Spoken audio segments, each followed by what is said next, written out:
Salut tout le monde, j'espère que vous allez bien. Aujourd'hui dans cette nouvelle vidéo, on va parler du Samsung Galaxy A8. Vous avez été ultra nombreux à me le demander. Alors c'est parti. Tiens d'ailleurs, s'il y a des changements de luminosité, c'est parce que j'ai laissé la fenêtre ouverte. Il fait beau donc j'ai préféré laisser ouvert, même s'il y aura des changements de luminosité. Mais bon. Juste avant de commencer, je voulais remercier Spotern qui sponsorise cette vidéo pour me permettre de partir très prochainement à une destination mystère. En quelques mots, Spotern c'est une application mais aussi un site communautaire qui vous permet de retrouver très facilement des produits que vous avez vus dans des films, des séries, des vidéos sur YouTube ou même à la télé. Quand je parle de produits, ça peut être un vêtement, ça peut être des lunettes, une casquette, enfin bref, ça peut être vraiment tout. Je trouvais le principe super cool, c'est pour ça que je voulais vous le présenter. Par exemple, vous kiffez les lunettes que porte Hank Pym, les lunettes transparentes dans la bande-annonce de Ant-Man et la Guêpe. D'ailleurs, très cool hein. Si jamais vous les trouvez cool et que vous les recherchez, vous pouvez demander à la communauté via un avis de recherche, un wanted, et dans ces cas-là, vous le publiez et la communauté va rechercher pour vous cette paire de lunettes. L'avantage, c'est qu'une fois le produit trouvé, en l'occurrence les lunettes, et bien vous allez pouvoir l'acheter et la personne qui a trouvé cette paire de lunettes, et bien se verra récompensée d'une commission sur votre achat. Plutôt cool. A l'inverse, si c'est vous qui aidez quelqu'un à trouver le produit, eh bien c'est vous qui aurez l'argent, donc c'est de l'argent gagné facilement. Ils m'ont du coup contacté pour que je puisse parler de leur application dans une de mes vidéos,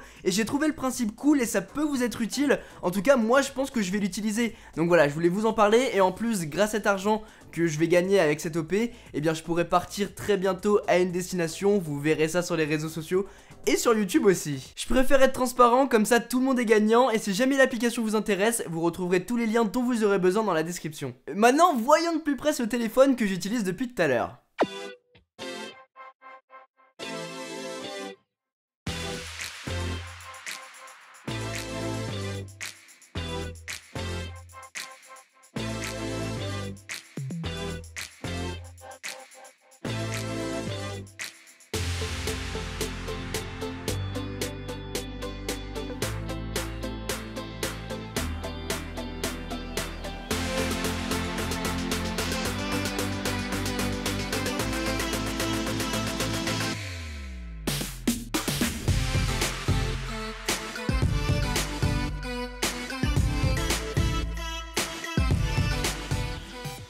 Ce Samsung Galaxy A8, c'est vraiment le prémisse du S9. On a le S8 d'un côté, on a le A8 de l'autre. On va les mixer les deux pour avoir le S9 très prochainement. On verra ce que ça donnera. Quoi qu'il en soit, côté design, c'est un appareil très proche du S8. C'est presque la même taille, il est aussi long, on retrouve du vert au dos. Là où ça va se différencier, c'est au niveau des courbes. Le S8 est bien plus incurvé sur les côtés, du coup bien plus fin. Et le A8, lui, est courbé, mais c'est vraiment très léger, c'est juste sur les côtés quoi. Quoi qu'il en soit, il est aussi compact et c'est vraiment super facile à utiliser. En tout cas, moi qui adore la taille du S8, pas le S8 Plus mais le S8, on l'a vraiment bien en main, et bah je suis très satisfait du A8. Mais c'est vrai qu'en termes de prise en main, c'est un petit peu différent. Petite particularité, il embarque un slot double SIM et c'est plutôt pas mal pour son prix. Je pense qu'il s'aligne un petit peu sur le OnePlus 5T, mais on va en parler plus tard. Petit 2, les haut-parleurs changent d'endroit, ils ne sont plus en bas, mais sur le côté. Alors on va avoir deux écoles là-dessus, ceux qui adorent et ceux qui détestent. Dans mon cas, j'adore. C'est tellement mieux, et si le constructeur n'arrive pas à mettre des haut-parleurs sur la face avant, et bah sur le côté c'est bien mieux, parce que lorsqu'on tient le téléphone à deux mains, et bah on va pas cacher les haut-parleurs avec sa paume de sa main. Là à la limite on peut mettre le doigt, mais lorsqu'on tient le téléphone comme ça, y a aucun souci. Et c'était vraiment le gros problème du S8 qui lui a le haut-parleur sur le bas, et dès que vous le prenez pour regarder un film ou une vidéo, bah vous entendez plus rien. Ciao Bixby. Sur ce A8, on n'a plus aucune trace de l'assistant vocal de Samsung Bixby. Il a disparu. Bixby, pour ceux qui ne savent pas, c'est l'équivalent de chez Samsung, de Siri chez Apple, ou bien de Google Assistant chez Google. Sur ce smartphone, on n'a pas de bouton dédié Bixby, et ça c'est vraiment cool. Peut-être que ça amène quelque chose sur le S9, on verra ça. Et sur le système, c'est pareil, lorsqu'on reste appuyé, on ouvre Google Assistant et pas Bixby. La seule trace qu'on a, c'est sur la Home. Lorsqu'on se décale sur le côté, on peut activer Bixby Home. Mais je vous conseille pas de le faire. L'étanchéité. Ce Galaxy A8 est aussi certifié IP68, donc résistant à l'eau et à la poussière. Et ça, c'est un petit plus qu'a pas la concurrence. L'empreinte digitale. Ça y est, Samsung a enfin compris et a écouté sa communauté et a déplacé l'empreinte digitale qui est sur le Samsung Galaxy S8 et sur le côté, à côté de l'appareil photo. Et là, il est en dessous. Et c'est beaucoup mieux. C'est accessible, ça fonctionne, c'est peut-être un petit peu petit mais ça tombe bien sur le doigt. En tout cas, on confond pas l'appareil photo avec le capteur comme on avait l'habitude de l'avoir sur le S8. La reconnaissance faciale. En plus de mettre à disposition un schéma, un code ou le capteur d'empreinte digitale comme on vient de le voir, Samsung a mis en place la reconnaissance faciale. Idéal pour déverrouiller son smartphone avec sa tête. Alors, ça fonctionne bien, c'est rapide, ça a l'air plus sécurisé que sur le S8 lorsqu'il est sorti. Par contre, c'est pas Face ID hein. Et puis c'est pas aussi rapide que sur le 5T. Mais ça a le mérite d'être là. L'écran est magnifique. On se retrouve là avec un écran 18,5 neuvième Super AMOLED Full HD de 5,6 pouces contre 5,8 pouces pour son grand frère, le S8. Il est vraiment beau et pour un appareil de cette gamme de prix, ça fait plaisir. On a de bons contrastes, les couleurs sont saturées mais sans trop l'être non plus. Et pour regarder des vidéos ou naviguer sur internet, c'est top. Après, on a moins la sensation d'être absorbé dans l'écran comme on avait la sensation avec le S8. C'est grâce au bord incurvé. Mais franchement, l'écran est tout aussi magnifique. La photo.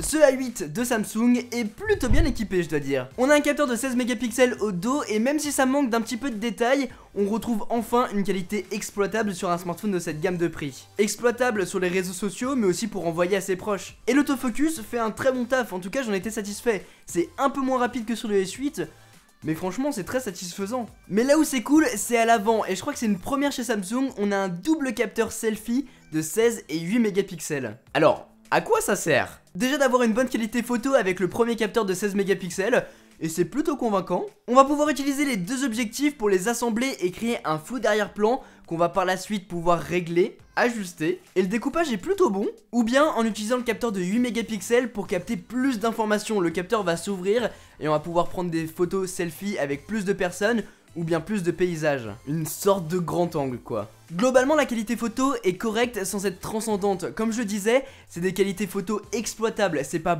bon ni très bon comme le S8 ou comme l'iPhone 10. C'est exploitable. Rappelons quand même qu'on est sur un appareil de moins de 500 €, environ 430. Le souci étant qu'on a de plus en plus d'appareils dans cette gamme de prix qui sont très bons. On a le OnePlus 5 et le OnePlus 5T qui sont très bons en photo mais aussi en performance. Parce que le A8 est fluide mais beaucoup moins fluide que ces appareils. Et puis on a le View 10 aussi de Honor qui fait très mal et on verra ça très bientôt sur la chaîne.